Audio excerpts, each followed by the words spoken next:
Il est assez difficile de décrire une odeur avec des mots. Je vais donc essayer de trouver des points de comparaison. Imaginez l'arrière-boutique d'un boucher, là où la viande est découpée.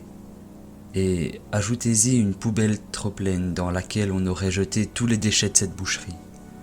Vous sentez une odeur de viande pourrie, de sang et de moisissure. Imaginez maintenant qu'où que vous soyez, à n'importe quel moment, vous pouvez vous mettre à sentir ça, du coin du nez, comme si ça émanait de quelque chose juste à côté de vous. Et imaginez encore que vous soyez systématiquement le seul à le percevoir. Vous aurez un aperçu de ce qui m'est arrivé des semaines durant après l'incident des poules. Que ce soit à la maison, au travail, au restaurant ou même à l'extérieur, quand j'étais seul, avec ma famille, avec mes amis ou mes collègues, il arrivait toujours un moment où cette épouvantable odeur me revenait, aussi prégnante que la première fois où je l'avais sentie. Au début, j'avais beaucoup de mal à ne pas en tenir compte et à faire mine de rien. Je fronçais les narines ou détournais la tête, inspirant l'incompréhension des gens qui m'entouraient. Puis, on s'habitue à tout, et après quelques semaines, j'arrivais à faire semblant de rien quand cette puanteur m'assaillait. Mais elle revenait, encore et encore, tous les jours, semblant sortir de nulle part quand je m'y attendais le moins. Cela aurait dû me sembler bizarre également, mais j'avais d'autres préoccupations, et j'ai fini par penser que mes sens me trahissaient et que ça finirait par passer. En effet, l'ambiance à la maison s'était dégradée, mise à mal par une suite de sordides événements. Ce qui était arrivé aux poules n'était que le début, et tout ce qui suivit contribua encore à déliter l'état nerveux de toute la maisonnée. Les arbres fruitiers, dont nous étions si fiers, commençaient à peine à boutonner.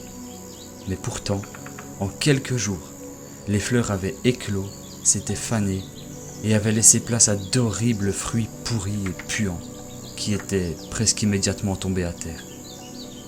Après quoi, les troncs de beaucoup de ces arbres autour de la maison s'étaient couverts d'une couche de mousse poisseuse et cadavérique. Mes parents n'y avaient rien compris. Même certains arbres des tourniers s'étaient vus parasités par cette mousse. Le père tournier et mon père s'étaient même disputés assez violemment à ce sujet. Le voisin nous accusant d'être des bobos sans aucun esprit agricole, d'avoir mal entretenu nos arbres et d'avoir contaminé le quartier avec un parasite endémique ou quelque chose comme ça. Heureusement, au final, les deux hommes avaient réussi à se calmer grâce à l'intervention de Madame Tournier avant d'en venir aux mains. À peine une semaine après, alors que mars touchait à sa fin, je m'affairais comme tous les soirs à nourrir les bêtes qui nous restaient, à savoir les chèvres. Alors que je m'approchais du clos avec une brouette remplie d'un immense tas de foin, je n'entendis pas les bêlements caractéristiques des animaux affamés. Ce que d'autres, qui ont moins l'habitude que moi de s'occuper des chèvres, n'auraient même pas remarqué, m'a immédiatement frappé. Il ne régnait qu'un silence de mort, lourd et oppressant. Non seulement je n'entendais pas les chèvres, mais je m'aperçus petit à petit qu'il n'y avait plus aucun des sons qui résonnent normalement les soirs de printemps dans un village de campagne. Il n'y avait plus aucune voix humaine en provenance du voisinage. Plus de vrombissement de moteurs non plus. Plus de chants d'oiseaux. Plus de bourdonnement d'insectes. Et même la brise semblait s'être tue.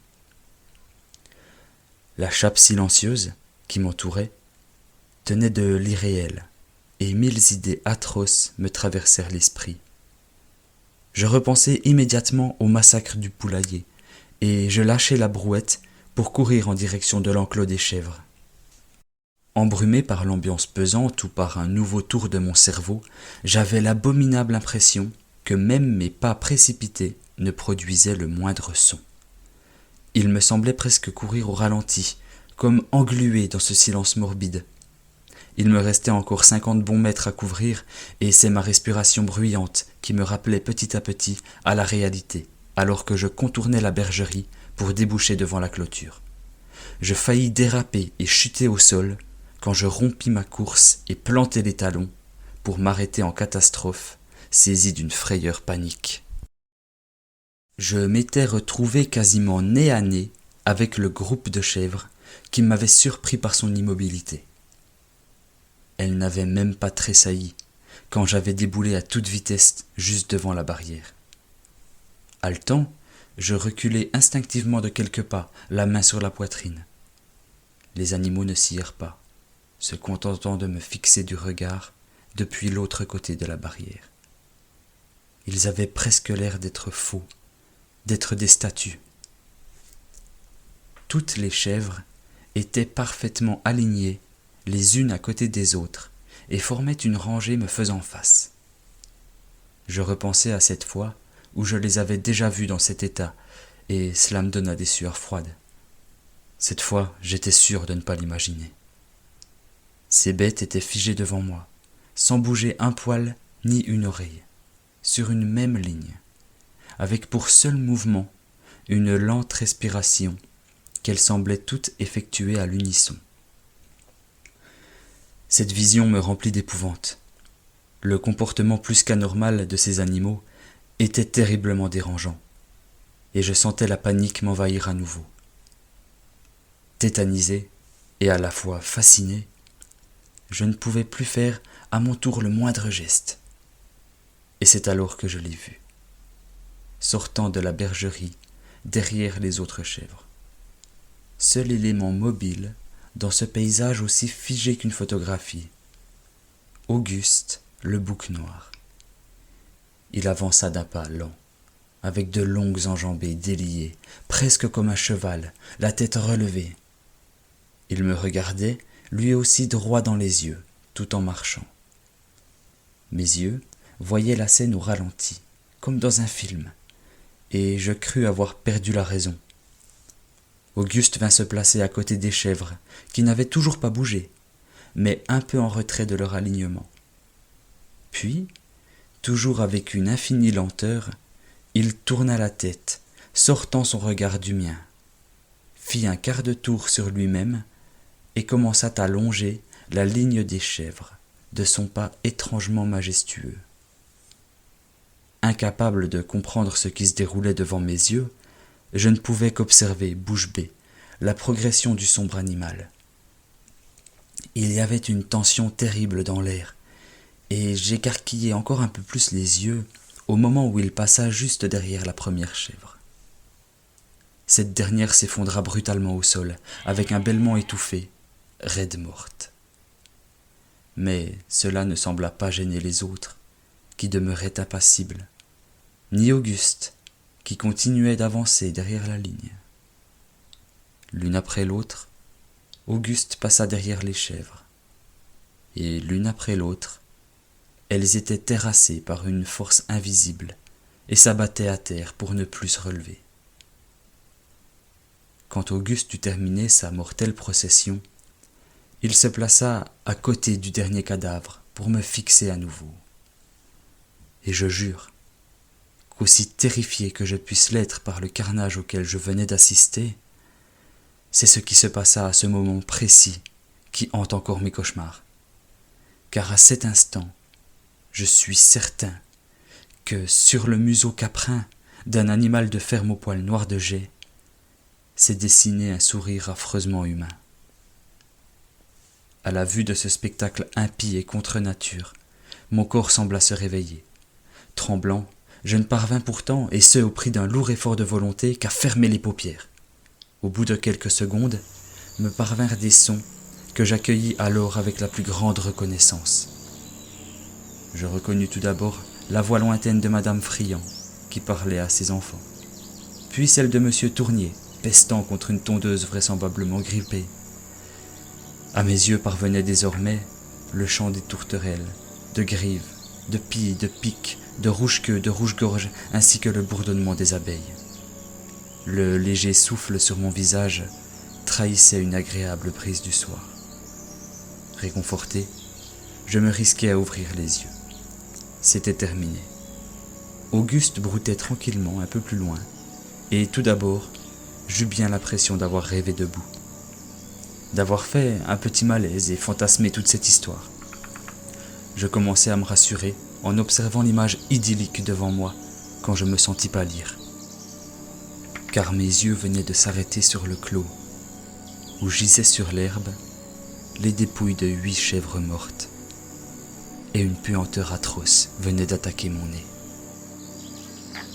Quand je suis rentré, en haleine ce soir-là, et que j'ai débarqué en tremblant dans le salon, mon père était assis dans le canapé, devant la télévision. Il regardait dans le vague, comme absorbé par l'émission de télé-réalité, et n'a pas tout de suite remarqué ma présence. Il lui fallut plus d'1 minute pour repérer les respirations bruyantes que j'émettais derrière lui, alors que j'essayais de reprendre mon souffle, les mains sur les genoux. Je n'eus pas de réponse. Quand je parvins enfin à me reprendre, je m'approchai du canapé, à la fois perturbé par cette indifférence et inquiet. « Pa, est-ce que ça va ?» Toujours sans réponse, je continuai de m'avancer doucement et penchai la tête en fronçant les sourcils. Mon inquiétude s'intensifiait à mesure que je distinguais le visage de mon père. Son regard était toujours inexpressif et rivé sur l'écran. Sa bouche était entr'ouverte et un filet de bave en dégoulinait jusqu'au sol. Mon malaise s'intensifia lorsque je passai ma main devant ses yeux, qu'il se raidit et qu'il émit un rot sonore. Je fis un pas en arrière et remarquai alors les canettes de bière qui jonchaient la table basse et le tapis. Il y en avait beaucoup. « T'es bourré ?» Bon, assez. Ta mère en avait pas mis assez au frigo. J'étais déboussolé. Je savais qu'il aimait bien boire un coup à l'occasion, mais mon père n'avait jamais eu de problème d'alcoolisme et je ne l'avais même jamais vu ivre. Comme j'étais directement allé fourrager les bêtes après le travail, je n'étais pas encore rentré dans la maison, mais au vu du nombre de cadavres dans le salon, j'en déduis que mon père avait dû passer l'après-midi à boire, si ce n'est la journée. Plus étrange encore, pourquoi personne n'avait-il rien vu et ne l'en avait-il empêché? Où étaient les filles? Il se passait quelque chose d'anormal. Je laissai mon père à son ivresse et m'empressai de trouver quelqu'un d'autre.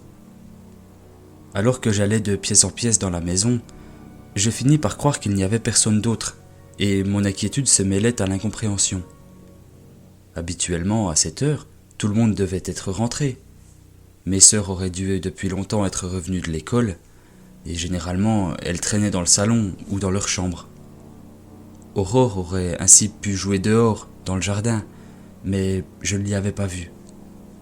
Ma mère, quant à elle, aurait dû ramener du poulet grillé qu'elle achetait sur la route en rentrant du travail, comme tous les jeudis, mais pas ce soir. Elle n'était ni dans la cuisine, ni dans le salon. Personne au WC, ni dans la salle de bain. Je m'apprêtais alors à monter à l'étage pour pousser la porte des différentes chambres quand j'entendis des craquements de plancher au-dessus de moi. Je me précipitai dans les escaliers en tendant l'oreille. Parmi les craquements, on entendait très clairement des bruits de pas. Ils provenaient de l'étage supérieur, sous les combles de la maison, au grenier. On y accédait par une trappe dans le plafond du corridor au premier étage, qu'on ne pouvait atteindre et ouvrir qu'en déplaçant un escabeau. Il fallait ensuite pousser la trappe vers le haut jusqu'à la faire basculer et se hisser au grenier en prenant appui sur l'escabeau.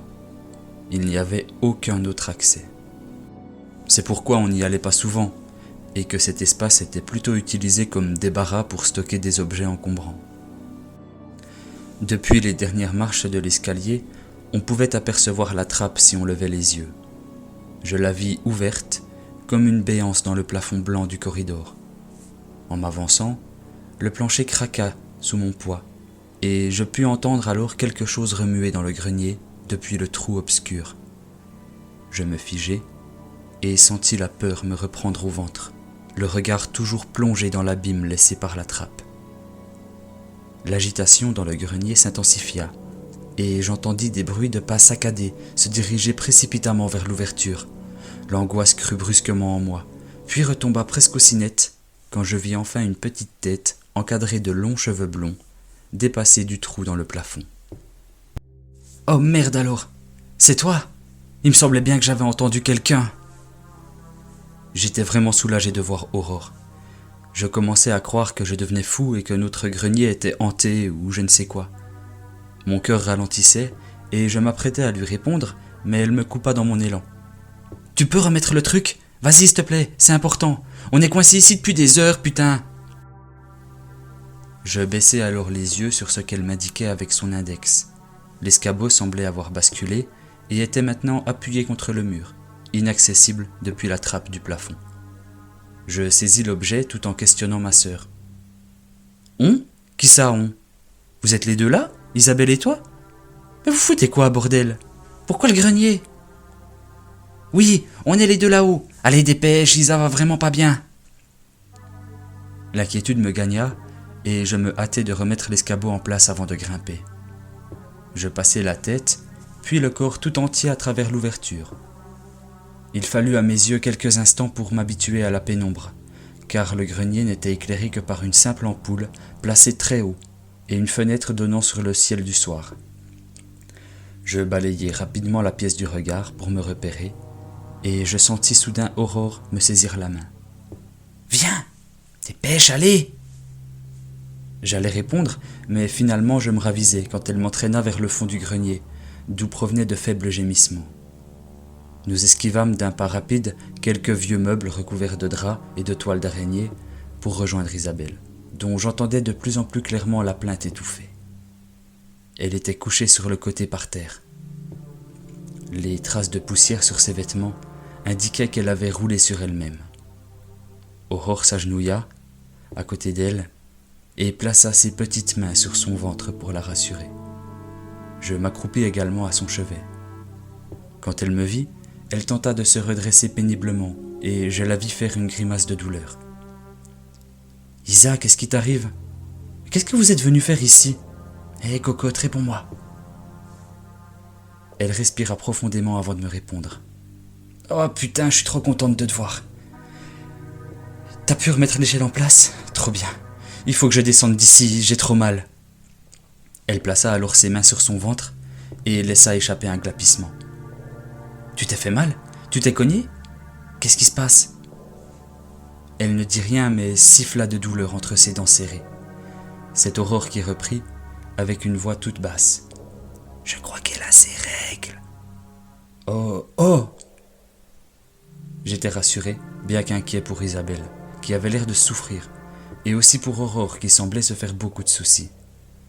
Je ne comprenais toujours pas ce qu'elle pouvait bien fabriquer au grenier, mais les questions attendraient. « Ok, tu peux te lever, Isa ? Non, c'est pas grave. Aurore, tu descends en premier et tu me tiens l'escabeau. Je vais porter Isa et descendre. La trappe est assez large, d'accord ? Alors c'est parti. » Aurore se précipita alors vers la trappe et je l'entendis descendre l'escabeau. Je passai mes bras sous les épaules et les jambes d'Isabelle avant de la soulever. « Aïe, fais attention, prince charmant, je suis en train de mourir, moi. Oh, fais pas ta chochotte. » Isabelle plaisantait, mais je voyais son visage se crisper. Je la portai jusqu'à la trappe, puis dans les marches de l'escalier de fortune, en m'efforçant de garder l'équilibre, pour enfin toucher le plancher du corridor. Aurore continuait de tenir fermement les montants, bien que nous soyons tous les deux revenus sur le plancher des vaches. « Bon boulot, Aurore, mais tu peux lâcher maintenant. Ouvre-moi plutôt la porte de sa chambre, s'il te plaît. » Aurore s'exécuta, et j'entrai dans la chambre rapidement, avant de déposer Isabelle sur son lit. Elle grogna quand je la lâchai. « Il faut que j'appelle une ambulance ? Ou que je t'emmène à l'hosto ? » ?»« Ah, pas besoin. Mais Aurore, viens, s'il te plaît. » Isabelle susurra quelque chose à l'oreille d'Aurore, qui acquiesça de suite et sortit précipitamment de la pièce. Isabelle tentait de trouver une position confortable, mais je voyais bien que ce n'était pas gagné. Toujours inquiet, je finis par revenir à mes questions. « Je veux surtout pas te gêner, mais ça te fait toujours aussi mal que ça ?» Elle répondit après quelques gigotements. « Pas toujours, non. En fait, là, c'est vraiment violent. Et c'est venu d'un coup, en plus. » Elle serra à nouveau les dents avant de reprendre. « Écoute, Dave, on n'était pas au grenier pour rien. Faut que je te dise un truc. Il y a quelque chose de vraiment pas normal qui se passe ici. Je te le fais pas dire. »« De quoi ? » ?»« Non, rien, Isa. Continue, je t'écoute. » quand je suis rentré aujourd'hui, papa et maman étaient en train de s'engueuler. En plus, je crois bien que papa était complètement torché. J'ai pas compris tout ce qu'ils disaient, mais je te jure, c'était violent. Ils ont même pas vu que j'étais là. C'était flippant, hyper flippant. Tu sais, comme ils sont normalement, hein. Bah là, tout l'inverse. Je te jure, ils m'ont fait super peur. Elle fit une courte pause pour reprendre son souffle, puis continua. J'écoutais attentivement tout ce qu'elle me racontait, car je sentais que c'était important et qu'elle se dépêchait avant qu'Aurore ne revienne. Le pire, c'est qu'en montant dans ma chambre, j'ai vu Aurore qui était assise dans les escaliers en train d'écouter la dispute. Sur le coup, elle avait l'air trop triste. Tu sais, elle faisait ce truc avec ses cheveux quand elle est stressée. J'ai eu trop de la peine. Elle bougea un peu et replaça ses mains sur son ventre en inspirant profondément. Alors je lui ai proposé d'aller explorer le grenier et de voir si on n'y trouvait pas des machins stylés ou un peu flippants, histoire de plus entendre les deux autres s'engueuler en bas et de lui changer les idées, tu vois. T'as eu raison, Isa. Elle avait pas besoin d'entendre tout ça. Ouais, sauf qu'en montant, j'ai fait tomber l'escabeau et du coup, on s'est retrouvé bloqué en haut. Et au début, on a appelé, on a crié, mais y a personne qui est venu. Puis après, j'ai eu super mal au ventre, comme un coup de poignard. Franchement, il y a des jours où je te déteste de pas subir ça. Au final, je crois que je l'ai encore plus effrayé. Non, Isa, t'as bien fait. T'as rien à te reprocher. Il y a vraiment un truc pas normal en ce moment. Il faut aussi que je te raconte quelque chose. J'allais entamer mon récit des événements horrifiants de la soirée, mais me ravisai quand Aurore entra en trombe dans la chambre, une petite boîte de médicaments et un verre d'eau à la main. Elle s'assit sur le rebord du lit et tendit le tout à sa sœur qui lui sourit. C'était agréable de les voir si complices, mais je ne parvenais pas à me débarrasser de mon inquiétude. Depuis que j'étais redescendu du grenier, une odeur épouvantable ne voulait plus me quitter. Mon histoire arrive à son terme, et à ce niveau du récit, je me dois de préciser quelque chose. Je ne suis pas superstitieux. Je ne crois ni en l'homéopathie, ni aux théories du complot. J'ai bien été au catéchisme quand j'étais enfant, car je viens d'une région catholique, mais je suis avant tout cartésien, je ne crois pas aux anges ou aux démons. Je ne suis même pas sûr de croire en Dieu, et pour être honnête, je m'étais même pas posé la question avant tout cela. Je préfère le préciser, car ce qui a suivi a sérieusement mis ma raison à l'épreuve, ainsi que toutes mes certitudes sur le monde. Après le coup du grenier, j'avais refermé la trappe et rangé l'escabeau. Mes sœurs, épuisées par leurs aventures, s'étaient mises au lit, et je leur avais réchauffé des nouilles au micro-ondes pour qu'elles aient à manger. Je ne fis alors même pas attention à mon père et décidai de remonter rapidement. Je m'occuperai de lui plus tard. Isabelle ne put rien avaler et s'endormit très vite, sans doute grâce aux médicaments. Aurore avait décidé de rester dormir avec sa sœur pour veiller sur elle. Elle s'endormait peu à peu quand je l'ai laissée. Personnellement, je n'avais pas l'intention d'aller me coucher tout de suite. Je redescendis les escaliers jusqu'au salon dans le but de secouer mon père et de le confronter. Je voulais parler avec lui de cette ambiance pesante qui effrayait désormais ses filles et chercher avec lui une solution. Je voulais aussi parler des chèvres et de ce bouc maléfique, mais le salon était vide. La télé était toujours allumée, tout comme les lumières, mais il n'y avait plus personne dans le canapé. Les canettes se jonchaient toujours la table et le sol, mais mon père n'était plus là. Je fis le tour du rez-de-chaussée, frustré de ne le trouver nulle part, puis essayai de l'appeler sur son portable, qui s'avéra être resté sur la table basse. Je n'avais aucune idée d'où il avait pu aller, mais cela pouvait être n'importe où. Il était peut-être sorti pour dessouler ou autre chose, je ne savais pas. Et je n'avais pas l'intention de fouiller tout le village pour le retrouver maintenant que la nuit était tombée. J'ai aussi essayé d'appeler ma mère, mais son téléphone sonnait dans le vide.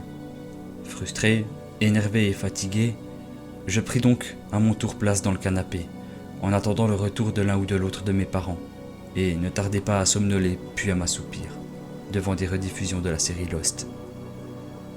Maman rentra beaucoup plus tard dans la nuit.